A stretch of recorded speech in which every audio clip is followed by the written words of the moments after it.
साथियों नमस्कार। BEd second year exam. आज बात करेंगे रिसर्च अनुसंधान पर। अनुसंधान एक व्यवस्थित, वैज्ञानिक और रचनात्मक कार्य है जो नए ज्ञान की खोज या किसी विशिष्ट चिंता, समस्या या मुद्दे का अध्ययन करने के लिए किया जाता है। एक बार पुनः रिपीट करते हैं। अनुसंधान एक व्यवस्थित, वैज्ञानिक और रचनात्मक कार्य है जो नए ज्ञान की खोज या किसी विशिष्ट चिंता या समस्या या किसी मुद्दे का अध्ययन करने के लिए किया जाता है। उदाहरण के रूप में व्यवहार का अनुसंधान करना हो कि किसी व्यक्ति का व्यवहार कैसा है। बुद्धिमत्ता, जिसे आईक्यू परीक्षण के नाम से भी हम जानते हैं। पर्यावरण प्रदूषण, पर्यावरण में प्रदूषण क्यों हो रहा है, इसकी भी जांच करने के लिए हमें एक रिसर्च से होकर के गुजरना पड़ता है। इसमें आंकड़ों का संग्रह, महत्वपूर्ण जानकारी का दस्तावेजीकरण, उस आंकड़े या जानकारी का विश्लेषण और व्याख्या शामिल है। अब आइए बात करते हैं टाइप ऑफ रिसर्च की। अनुसंधान के प्रकार कौन कौन से हैं? तो अनुसंधान के मुख्यतः दो प्रकार हैं, मौलिक अनुसंधान और प्रायोगिक अनुसंधान। अब आगे बढ़ते हैं।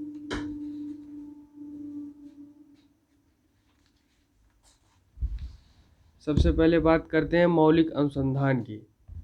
Fundamental research. मौलिक अनुसंधान को शैक्षिक अनुसंधान या मूल अनुसंधान के रूप में भी जाना जाता है। यह अनुसंधान मुख्य रूप से नए ज्ञान प्राप्त करने और अनुसंधान के लिए वैज्ञानिक ज्ञान आधार को बढ़ाने के लिए आयोजित किया जाता है।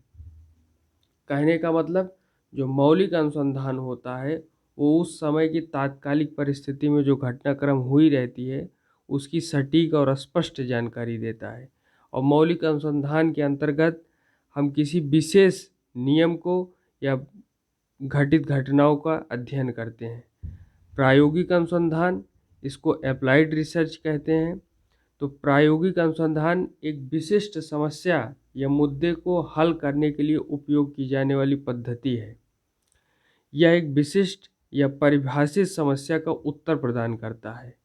जैसे हमने जो नियम पढ़ा है उस नियम का प्रयोग, ये प्रायोगिक अनुसंधान हो गया। उदाहरण के रूप में न्यूटन का नियम एक मौलिक अनुसंधान है और न्यूटन के नियम का प्रयोग प्रायोगिक अनुसंधान है। जहाँ प्रयोग की बात आ जाए वो प्रायोगिक अनुसंधान है। आगे बढ़ते हैं। अनुसंधान के स्रोत, सोर्स ऑफ रिसर्च, जिसमें प्राथमिक स्रोत, प्राइमरी सोर्स, ये प्रत्यक्ष स्रोत है। इसमें ऐसे स्रोत शामिल हैं जिनमें किसी प्रत्यक्षदर्शी द्वारा लिखित वास्तविक घटनाएं या मूल साहित्यिक कार्य शामिल है। जैसे प्रत्यक्षदर्शी, अगर 1757 की प्लासी का युद्ध हुआ, उस प्लासी को युद्ध को जिसने प्रत्यक्ष अपनी आंखों से देखा और कुछ लिखा, ऐसे स्रोत हमारे प्राथमिक स्रोत हैं। जैसे किसी भी घटनाक्रम को यदि आप टेलीविज़न पे लाइव कास्ट देख रहे हैं तो वो प्राथमिक स्रोत है। अगर यही चीज़ बाद में आलोचना या उसमें समालोचना करके, क्रिटिसिज्म करके या विश्लेषण करके बाद में प्रकाशित किया जाए तो वो द्वितीयक स्रोत हो जाता है।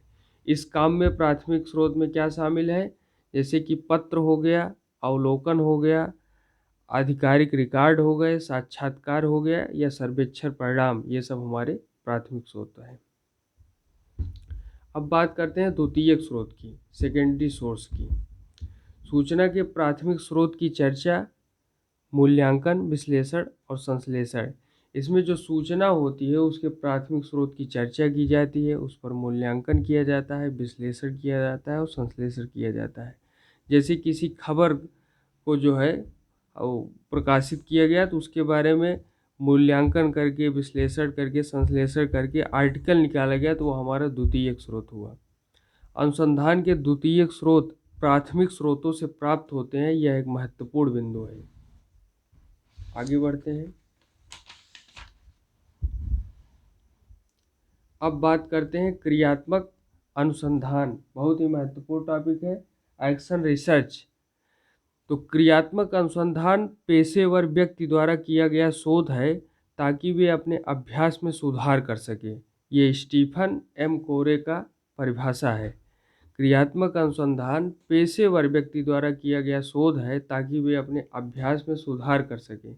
इसका कहने का तात्पर्य ऐसे है कि पेशेवर व्यक्ति द्वारा जो शोध किया जाता है, जो जिस काम में लगा है, अगर लैब में केमिस्ट्री के लैब में रसायन विज्ञान से जुड़कर प्रयोग करता है तो उसमें वो जो है केमिकल्स की खोज करेगा, तो वो लगातार अपने एक्शन रिसर्च के माध्यम से उसमें सुधार कर सकता है, संशोधन ला सकता है। और इसी तरीके से शिक्षा में भी है। और स्टीफन एम कोरे ने शिक्षा में क्रियात्मक अनुसंधान का प्रयोग किया था।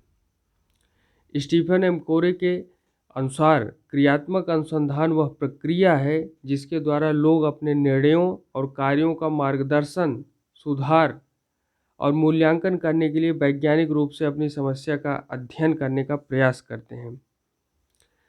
स्टीफन एम कोरे कहते हैं कि क्रियात्मक अनुसंधान वह प्रक्रिया है जिसके द्वारा लोग अपने निर्णयों और कार्यों का मार्गदर्शन, सुधार और मूल्यांकन करने के लिए वैज्ञानिक रूप से अपनी समस्या का अध्ययन करने का प्रयास करते हैं।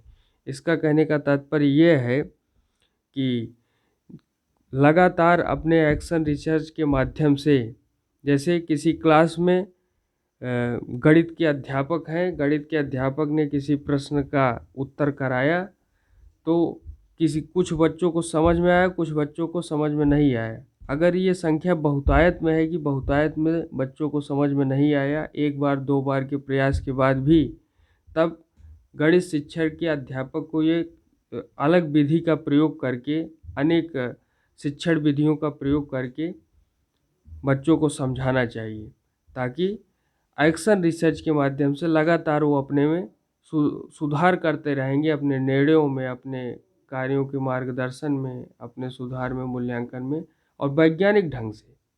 ये स्टीफन एम कोरे ने प्रतिपादित किया। क्रियात्मक अनुसंधान की विशेषताएं क्या हैं? तो यह मूलभूत अनुसंधान से भिन्न होता है। एक वैज्ञानिक एवं सुगठित कार्यप्रणाली की विधि, तो यह मूलभूत अनुसंधान से भिन्न होता है। इसका कहने का तात्पर्य यह है कि जो मौलिक अनुसंधान है, जैसे न्यूटन का नियम, तो न्यूटन का नियम जो है वो मूलभूत अनुसंधान है, ये इससे भिन्न है। अब हमें न्यूटन के नियम पर एक्शन रिसर्च करना है, तो हमें बच्चों को इसे समझाने के लिए हम एक चीज़ पर बल लगाते हैं, दूसरा जिस चीज़ पर बल लगाते हैं वह चीज़ भी हमारे ऊपर उतना ही बल लगाता है। तो action equal to minus reaction समझाने के लिए हम किसी उदाहरण को दिखा सकते हैं, लेकिन ये क्या होगा, ये एक्शन रिसर्च होगा, ना कि ये मूलभूत अनुसंधान होगा। मूलभूत अनुसंधान जिस व्यक्ति ने किया है उसका है, न्यूटन। दूसरा देखते हैं कि एक वैज्ञानिक एवं सुगठित कार्यप्रणाली की विधि है। क्रियात्मक अनुसंधान वैज्ञानिक ढंग से किया जाता है, वो सुगठित कार्यप्रणाली की विधि है। विद्यालयों की स्थिति में सुधार लाने की ये विशिष्ट विधि है एक्शन रिसर्च, कि लगातार अपने में निर्णय में, अपने मूल्यांकन में, अपने कार्यों के मार्गदर्शन में एक वैज्ञानिक रूप से अपनी समस्या का अध्ययन करने का प्रयास करना ही क्रियात्मक अनुसंधान है। आगे बढ़ते हैं। इस तरीके से हमने क्रियात्मक अनुसंधान की बहुत महत्वपूर्ण बातों पर चर्चा कर ली। आगे किसी अन्य महत्वपूर्ण टॉपिक पर पुनः हम आपके बीच प्रस्तुत होंगे। धन्यवाद। जय हिंद।